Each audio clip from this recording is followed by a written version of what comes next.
Ok. Bueno, antes de empezar cualquier cosa, vamos a decir, vamos a recordar algo.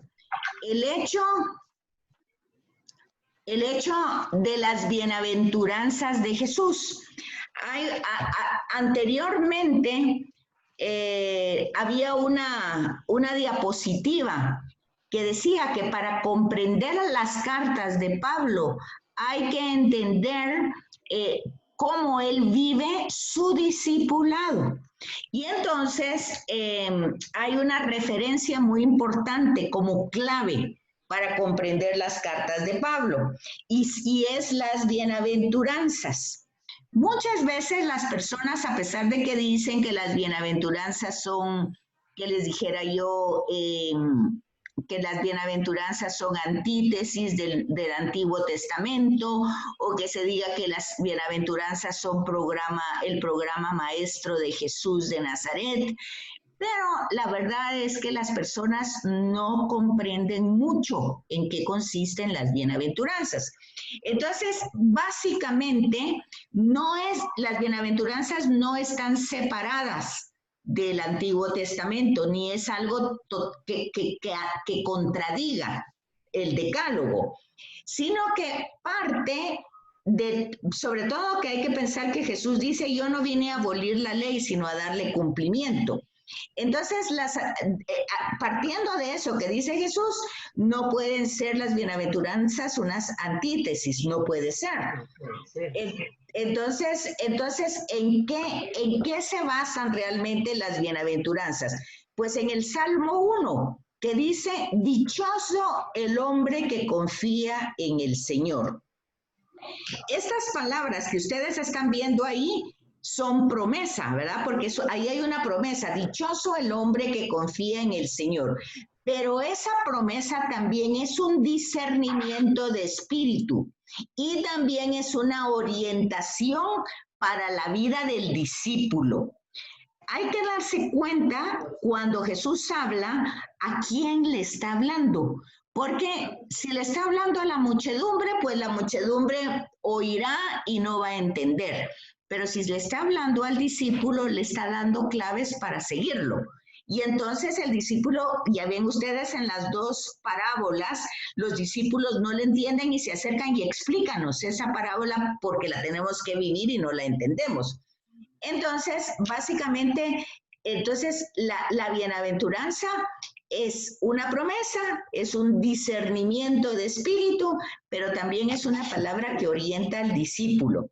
Ahora pongan atención en esto.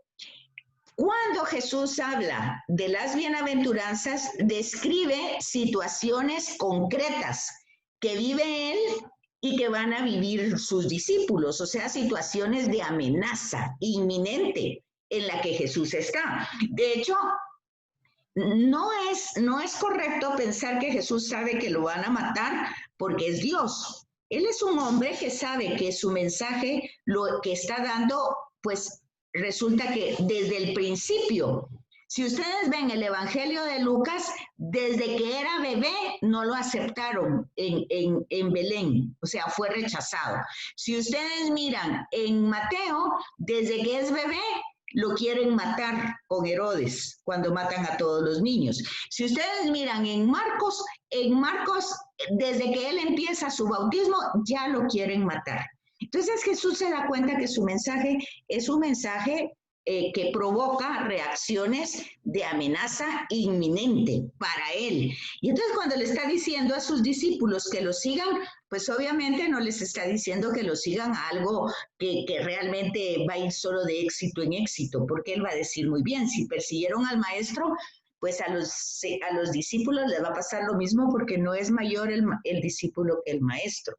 Entonces, cuando ustedes oyen, y esto lo van a encontrar en Pablo, cuando ustedes se van a dar cuenta de que por ejemplo, dice Pablo, y lo va a decir ya en la carta de los Corintios que vimos, que se anuncian otros evangelios. Entonces, de hecho, la carta a los Corintios fue escrita con ese objetivo, que la gente pues ya tenía distintas ideas de Jesús porque todos predicaban de forma diferente. Y él va a decir, aunque viniera un ángel, pero si no dice lo que tiene que decir, ¿y qué es lo que tiene que decir? Pues hay que acordarse que los evangelios se escriben a partir de la pasión, muerte y resurrección de Jesús. Ese es el núcleo. O sea, y ese es el anuncio del querigma. Y eso es lo que anuncia Pablo cuando llega a las sinagogas y a los judíos. Eso es lo que él anuncia. Y eso anuncia cuando llega a Atenas, que le dicen los griegos, de eso nos hablas otro día, de que si nos vas a hablar de un muerto que resucitó. Eso no te lo queremos oír ahorita. Bueno, entonces, cuando Jesús está hablando de la felicidad, de las bienaventuranzas, no es una cosa ni espiritual ni abstracta, sino que es muy real. Pero aquí está la promesa. ¿Cuál es la promesa? El que confía en el Señor. Entonces, usted puede vivir una vida muy con circunstancias como las que estamos viviendo actualmente, pero cuando esas circunstancias se ven a la luz que viene, con la luz que viene del Padre, que es un Padre bueno, cercano, que acompaña, entonces cuando se ve esa realidad desde esa luz, no es que usted esté ocultando nada o que usted quiera salirse de la realidad, no, pero entonces usted sabe en quién confía. Y entonces ahí es donde esto se vuelve una paradoja, ¿verdad? Porque se invierten los criterios del mundo y también se invierten las escalas de valores. Eso es lo que pasó con Pablo. Pablo, cuando él tiene la experiencia con el resucitado, entonces él cambia toda su visión. Y entonces, si tienen ahí su Biblia, por favor, les voy a dar 4 citas para que las leamos ahorita antes de seguir con esto, que es para concluir la carta a los Corintios. Y sería 2 de Corintios, alguien que busque 2 de Corintios, capítulo 6, del 8 al 10. 2 de Corintios 6, del 8 al 10. Luego, otra cita, 2 de Corintios 4, del 8 al 11. 1 Corintios 4, del 9 al 13. Y Gálatas 2:20. Son 4 citas. 2 Corintios 6, del 8 al 10. 2 Corintios 4, del 8 al 11. 1 Corintios 4, del 9 al 13. Gálatas 2:20. A ver, ¿quién tiene la primera cita? 2 Corintios 6, del 8 al 10.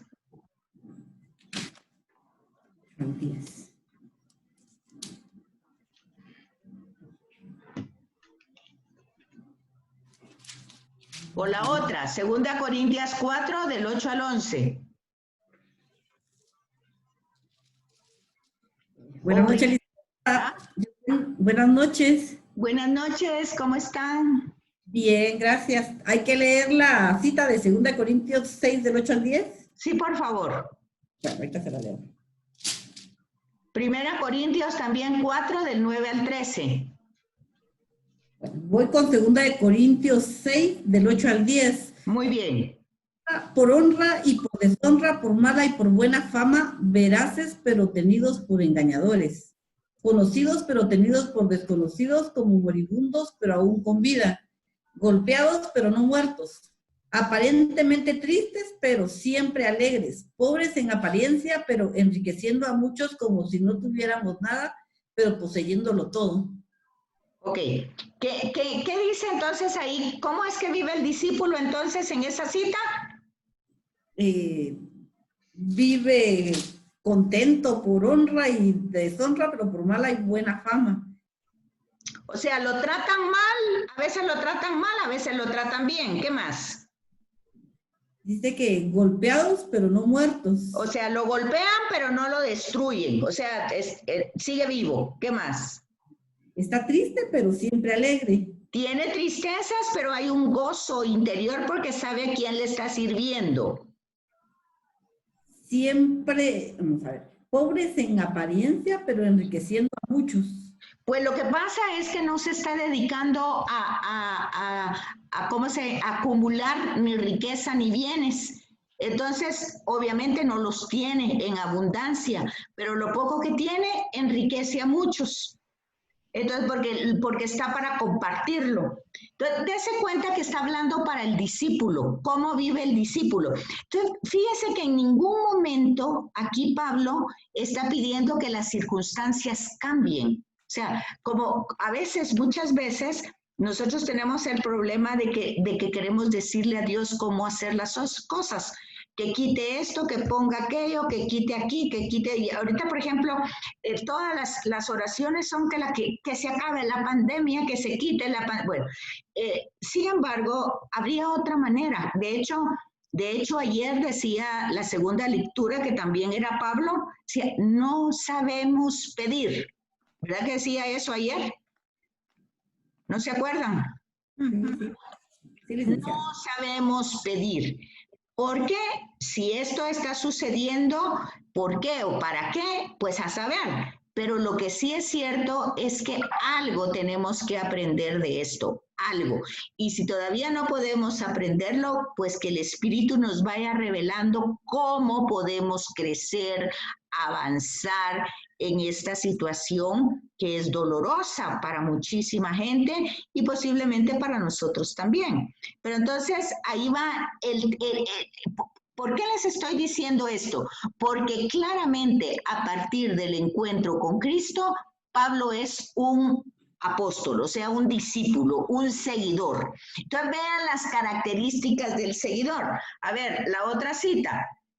La tengo yo, Betsy. Por todas partes nos aprietan, pero no nos aplastan. Andamos con graves preocupaciones, pero no desesperados. Somos perseguidos, pero no desamparados. Derribados, pero no aniquilados. Siempre y a todas partes llevamos en nuestro cuerpo los sufrimientos de la muerte de Jesús, para que también en nuestro cuerpo se manifieste la vida de Jesús. Continuamente, nosotros, los que vivimos, estamos expuestos a la muerte por causa de Jesús, de modo que también la vida de Jesús se manifieste en nuestra carne mortal. Miren qué bonito, se dan cuenta. ¿Quién tiene la otra cita?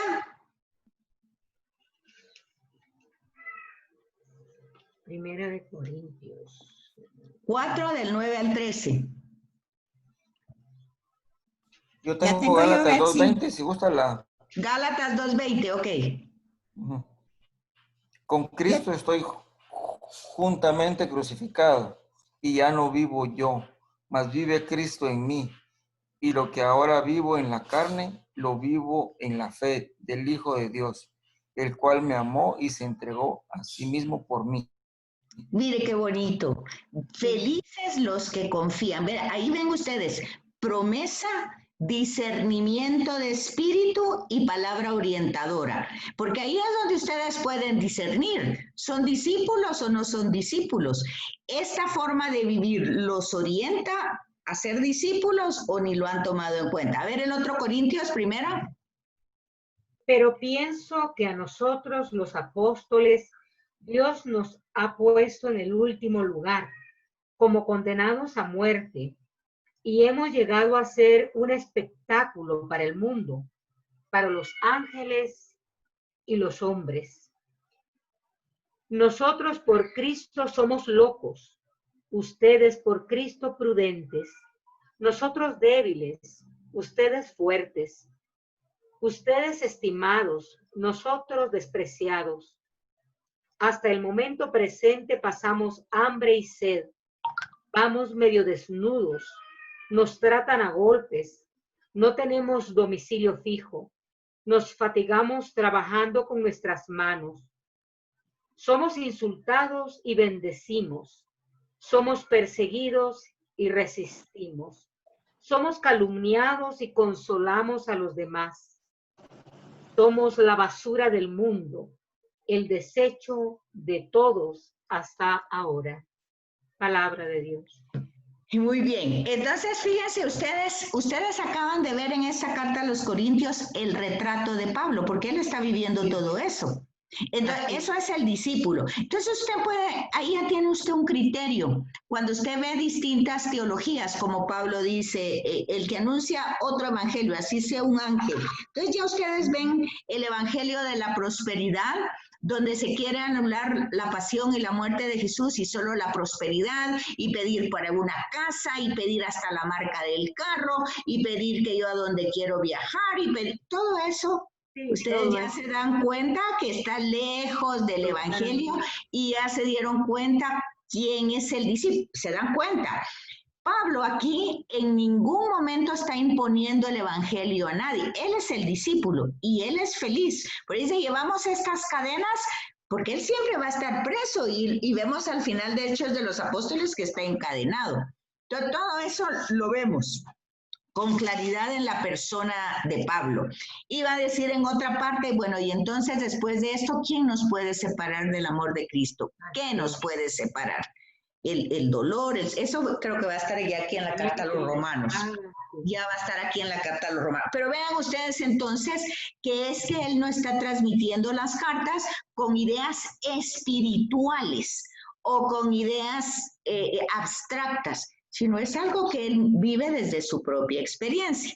Entonces decíamos que para entender a Pablo hay que entender pues que todo forma parte de su experiencia. Dice, San Pablo vive para dar a conocer a Cristo. No importan las dificultades, él persevera en su misión. Ese es esta anterior, es esta. San Pablo vive para dar a conocer a Cristo, no importan las dificultades.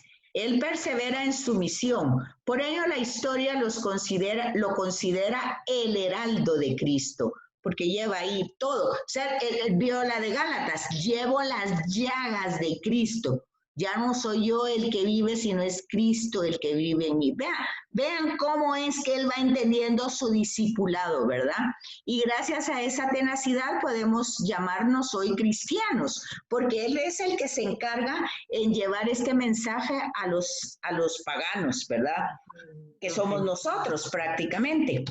Bueno, entonces habiendo entendido eso, que es muy importante entender el significado de lo que es ser un discípulo, que más que todo no es tanto hablar ni predicar, sino que hacen con cosas concretas y reales. Cuando más se entrega el discípulo a la misión, por lo que no se puede explicar con una teoría o con una receta, sino que se proclama con la vida, con la forma como se sufre. O sea, porque no es que nosotros persigamos el sufrimiento. Pablo iba anunciando a Jesús. Él no iba que para que lo encarcelaran o le pegaran o lo hicieran, pero esas eran las reacciones. Él no iba para eso, es igual que Jesús, que mucha gente dice, sí, en la Biblia dice que vino a cumplir la voluntad de Dios, que era que lo matara. No, él no vino a eso, él vino a anunciar el amor del Padre. Y eso, pues hubo reacciones que él no huyó de esas reacciones, él no las evadió. Igual entonces igual el discípulo, ¿verdad? Que proclama con su vida el sufrimiento y la misteriosa alegría del discípulo que sigue plenamente al Señor. ¿Por qué? Porque el discípulo está totalmente unido a Jesús y su vida está inmersa, está en comunión con Él. Y entonces aquí es donde se transpone la cruz con la resurrección. O sea que el discípulo está en constantes muertes y en constantes resurrecciones.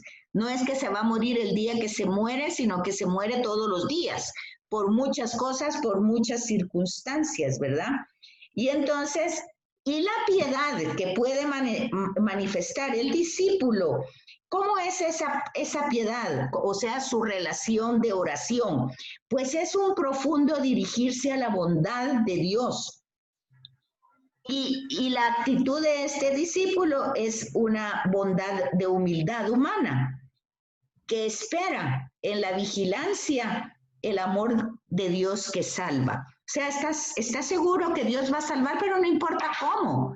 Porque por eso dice, en la vida y en la muerte somos de Cristo. Si somos en la vida, somos en la muerte. Entonces, hay todo un tema que presenta Jesús. Dice, no teman al que les quita la vida, sino que les quita su vida. El alma. Bueno, entonces habiendo dicho eso, creo que ya tenemos como claro cuál es la clave de lectura de las cartas de Pablo, ¿verdad? Entonces seguimos entonces aquí profundizando la fe. ¿Cuáles fueron los orígenes de las comunidades cristianas de Roma? Y entonces dice que probablemente fueron judíos prosélitos que estuvieron en Pentecostés y llevaron el evangelio a Roma, donde vivían.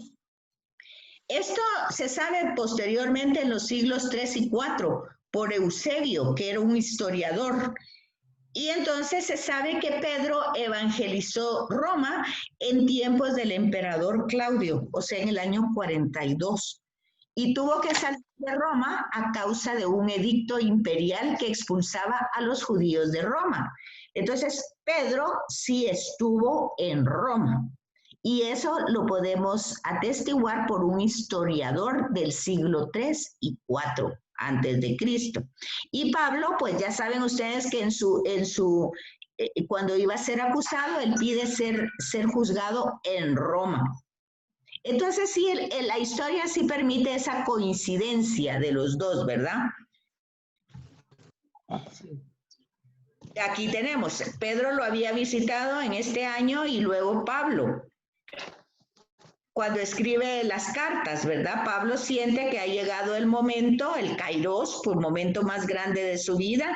Ahí expone y formula completamente el evangelio de Cristo a los judíos y a los gentiles y mira hacia el futuro cuando Roma, capital del imperio, será eje y centro del cristianismo. Entonces, la importancia de esta epístola es la más importante de todas sus cartas, la carta a los romanos. En esta hay un pensamiento muy elevado de Pablo, o sea, se mira que ya desarrolló su pensamiento, como quien dice, lo ha madurado a través de las vivencias, o sea, tiene una fe ya madura y crecida. Presenta de una manera mucho más amplia lo esencial de su mensaje.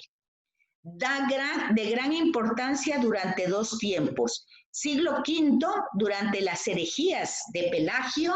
Acuérdense ustedes que en la carta del Papa Francisco de la santidad dice que una herejía muy actual, mire desde dónde está, ¿sí? Los pelagianos, ¿verdad?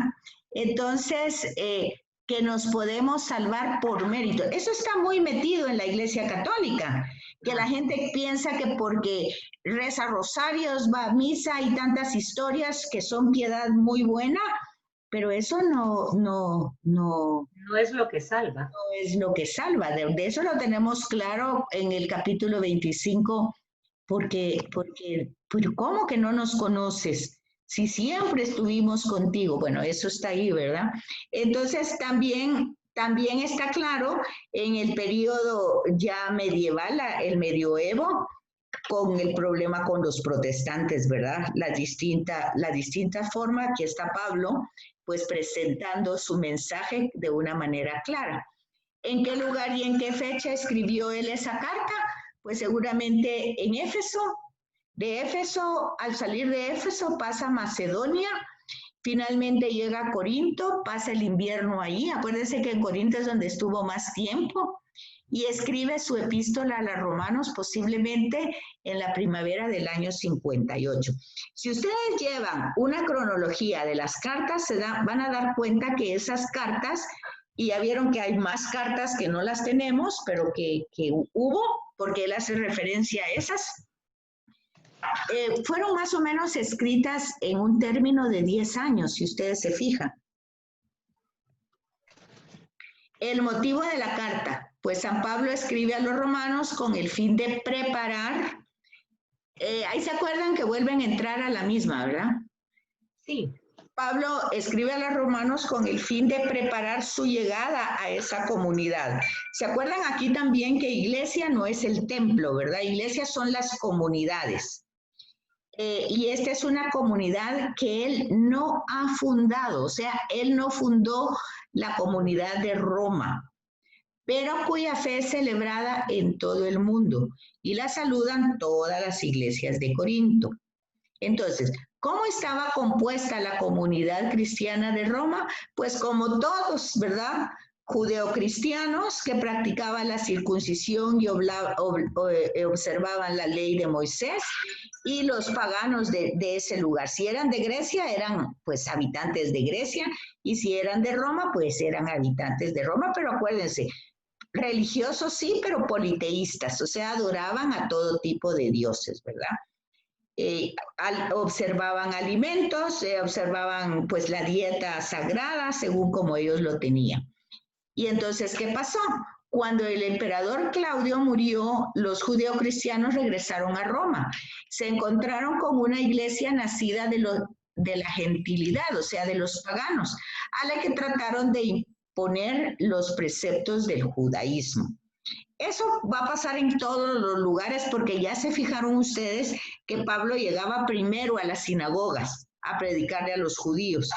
Entonces habían judíos que se convertían, pero el problema de estos judíos que se convertían era que cuando ellos no querían dejar las prácticas judías. Entonces, cuando los paganos se convertían al cristianismo, ellos querían imponer sus normas judías a estos cristianos. Eso va a ser, en todas las cartas va a haber esa problemática, pero en otras está más desarrollada. Aquí solo va de paso. Entonces, Pablo se entera de ese problema y entonces quiere comunicarles el sentido de la... Entonces, una amenaza se cierne sobre esta comunidad romana. Disensiones profundas entre los judíos cristianos, o sea, hay contrariedades, hay desavenencias, ¿verdad?, con los cristianos que son paganos. Estos últimos, lejos de sentirse inferiores, se inclinan a despreciar a Israel. O sea, ellos no le dan tanta importancia, pues claro, ¿verdad? Cuando saben de que Jesús les fue a predicar a ellos y ellos no lo recibieron, pues entonces... ¿Cómo, verdad? Entonces Pablo les escribe para afirmar la necesidad de una absoluta y universal fe de salvación. De ahí viene la palabra católico, ¿verdad? Católico significa universal. Entonces, la urgencia de esa caridad mutua, y Pablo quiere prevenir a los romanos del peligro de los judaizantes y evitar lo que pasó en Galacia y en Corinto. Es lo que les estoy diciendo. Este mismo problema ha estado en todos lados. En esta carta no se encuentra un tono polémico que usan los adversarios. O sea que empiezan a decirle a Pablo de que él es un intruso y que se está aprovechando, bueno, que es un oportunista. Entonces aquí Pablo no tiene que defenderse. En la carta a los Corintios sí tuvo que defenderse, ¿verdad? Y también en las Gálatas. Por eso no tiene este estilo apologético. A través de toda la carta reina un tono de serena tranquilidad.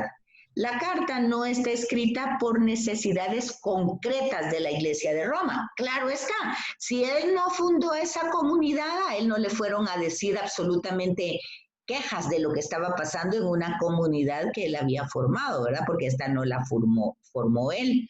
Pero las circunstancias personales de Pablo son las que van a desarrollar ahí su propio pensamiento. Pablo está en el momento cumbre de su vida, o sea, ha llegado a una madurez espiritual e integral, ¿verdad? Porque ya se dan cuenta que el tema de la espiritualidad tiene que ver con la corporidad. Si usted no puede crecer espiritualmente y ser un desastre como persona, eso no puede ser. Entonces, y tampoco puede, así como dice la gente, yo sirvo al Señor, pero yo dejé el mundo. No se puede, porque es que el mensaje se lleva a las personas. Al contrario, es un tema de relaciones humanas, ¿verdad? Y tampoco es un tema de decir, como dicen muchas personas, yo me dedico a las cosas de Dios y que Él mire que se dedique a mis cosas. No se puede tampoco. O sea, nosotros, Pablo lo va a ir diciendo en sus cartas, yo no soy carga para ninguno. Yo trabajo, yo no estoy viviendo del evangelio, sino que yo lo doy gratuito, ¿verdad? Entonces, todo eso está todo en el pensamiento de él que se ha desarrollado. Entonces, ¿qué es lo que él tiene como base? Primero, ¿por qué fue elegido por Dios? Cuando él lo que estaba haciendo era perseguir a los cristianos. Y entonces aquí está la palabra de Jesús que dice, ¿por qué me persigues? Es decir, entonces, que las relaciones humanas, las relaciones interpersonales, tienen que ver con el tema de Jesús entre nosotros, ¿verdad? Entonces, aquí se da cuenta que su elección es gratuito, es regalo, es don, es gracia. Entonces, Pablo va a desarrollar aquí todo un tema de la gracia. La gracia como regalo, la gracia que no es por méritos, y ahí desarrolla entonces los dones del Espíritu Santo, que ya también lo había puesto en Corintios, ¿verdad? El Espíritu Santo ha iluminado constantemente su entendimiento para comprender más y más el misterio de Dios en Cristo. Entonces él no se pone orgulloso de verdad, ni soberbio por su conocimiento, porque se da cuenta que es el Espíritu el que lo va iluminando, que lo va llevando, él le permite actuar al Espíritu. Y entonces aquí está el tema de la gracia, que son los dones del Espíritu, los representa como virtudes, como carismas, como dones, como frutos, y en Corintios también. Y finalmente, aprovechando la calma del invierno, ordena sus pensamientos y redacta esta gran carta magna, ¿verdad? Porque es la mejor que él tiene. Pues aquí ha desarrollado él grandemente su pensamiento. ¿Cuáles son los aspectos teológicos de esta carta? Pues dogmas, la justificación, ¿verdad? O sea, ¿qué es la justificación? Es decir, yo no tengo nada que presumir ante el Señor, nada. Él me conoce, Él sabe quién soy. Entonces yo no voy a presumirle de nada, ni tampoco como la lectura de hoy le voy a pedir que haga un signo, no se puede. Simplemente yo, pues, doblego mi pensamiento, o sea, mi intelecto, mi voluntad, mi libertad, y la pongo a su servicio. Y dentro de eso no significa que yo ya me volví santa y espiritual, no, yo voy a tener debilidades, pecados, pero eso lo justifica él porque él murió por esa parte humana mía. Entonces, ese es el tema de la justificación, que él, por los méritos de él, eso está desarrollada no en una carta, sino en la homilía de los hebreos, que no es de Pablo, pero ahí está el tema de que Cristo sube al templo de Dios, sube y está presente ante Dios Padre, intercediendo por nosotros todo el tiempo, es decir, justificándonos, ¿verdad? Entonces, ese es el tema que él desarrolla como dogmática, la justificación, y es ese sentido que dice, pues, quien confiese a Jesús con la boca y lo acepte en su corazón será salvo. Pero eso no es solo una frase, eso, como dijimos antes, tiene que ser vivido, o sea, se demuestra con la vida. Ese es el tema, los dogmáticos, o sea, la justificación, la gracia, y el moral, pues no es que haya una normativa moral, sino que son las consecuencias que se derivan de esa justificación. Si el Señor me justifica tanto y murió por mí, pues entonces yo me esfuerzo por no hacer, por no romper esa relación de amistad que hay entre Él y yo. Entonces, aquí está, que es la justificación, y aquí están los dos grupos. Los paganos, por su idolatría, se alejaron de Dios. Los judíos, a pesar de que son pueblo elegido y son privilegiados, ellos realmente no comprendieron a Jesús y no aceptaron. Entonces, aparecen más culpables los judíos, ¿verdad? Por lo que decíamos, ¿verdad? Vino a los suyos y los suyos no lo recibieron. Entonces, ¿cómo salir de esta situación? Pues el único camino es Cristo.